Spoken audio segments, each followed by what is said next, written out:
So I'm about to do my yearly fuel filter change on my Ranger, which I have supported up on ramps, as well as jack stand just in case. Parking brakes on.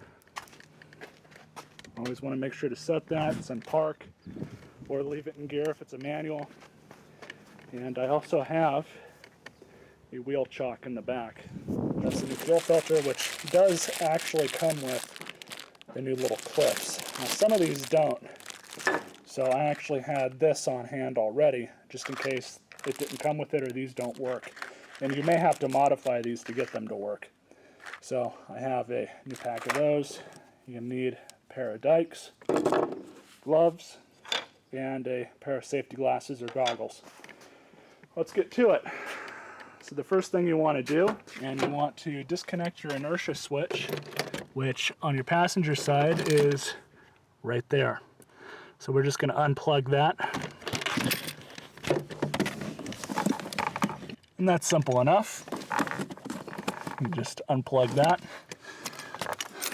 And now you're just going to turn the truck on. And it may run for a little bit and quit, or it may not even start at all. So go ahead and start it.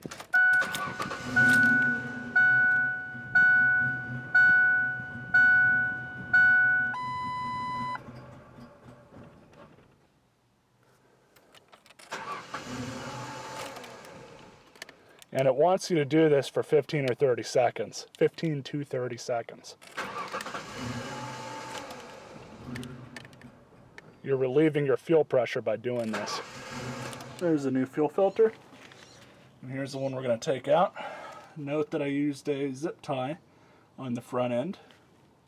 With the back end, you actually don't need anything to lock it in place because it does that itself. So it's pretty simple to remove one of these. It's going to probably slosh a little bit of fuel, but that's what I brought that out here for. Let's go ahead and unhook the back end and go from there. I just unhooked it. There is still a smidge of fuel pressure in there, but it would be a lot worse if you didn't do what I did and unhook that inertia switch. So I'm just going to let it drain a little bit. And I just carefully pulled it out, that little clamp holder it was in, which in turn allowed me to twist it out of there. Now I'm just letting it drain in there before I remove it and replace it. Pretty straightforward from here. We're just going to make sure that the flat end with the lid, so to speak, is going to be at the top. And we'll rotate this one out, throw the new one in. So I had to use these new ones, and like I said, it's good to have these new ones because these are so old and brittle that they are just breaking apart because they've been on the shelf for so long. So in a pinch you can use a zip tie and get away with it, but thankfully I had these new ones on hand and didn't have to do that again.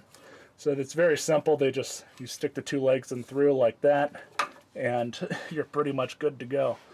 Let's go ahead and hook that part back up and then I'll meet you guys outside.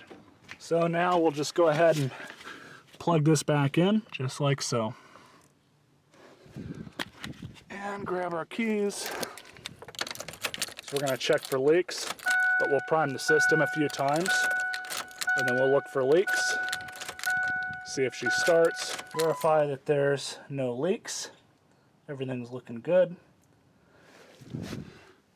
So we'll go ahead and start her up. Check again.